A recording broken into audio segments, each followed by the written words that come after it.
parahatçylygym we inançmagym watana atlaýylam. Ben dörejçilik işgärleri üçin uly ilham hyjy bolup bize şeýle bir badalga berdi. Ece, teredimi? Oğlum, Ece teredeydi. Göryen balam, göryen. Kepteri. O nämçin adı beýle täsin?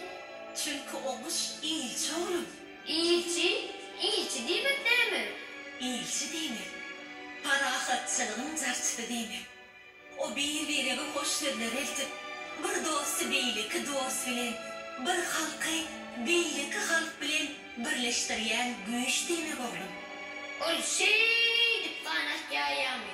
Hov oğlum, şonda ene yerim rahatlyk tapar. Ece, Hov balam, näçin ene yer diýer? Yer näme, enemi? hov yer enem emmiş. Sebäbi Remiginem arzuwy, eneliň arzuwy ýaly perdentlerini asuda uçakda saklamak. Ece seri, o kepde Rusdi, görün nereler uçar? Olam öz dostlarynyň ýanyna uçanlar belki. Ol ýene dolanyp gelir. Çünkü bu watanyň asmany, asuda, bu ýol, parahatçylyk söýen ýylleriň watanlar.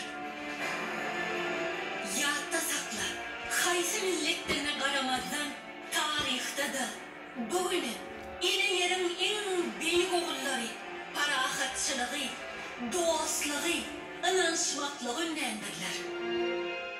Hormatly prezidentimizin baş şagary da bizim baş baýlygymyz, bizim saglygymyz diýe. Adamyň jany sag bolanyna işe bolan süýgüsen başgaça bolýar, işe bolan hügüsen bir hyjywam uly bolýar-da, uly sepketlere gitmek isleýär. Bizim şu şanly garaşdyrlygymyzyň 30 ýyllyk bayramçylygyna biz teatrlaryňa meýilnamasy, maksatnamasy uly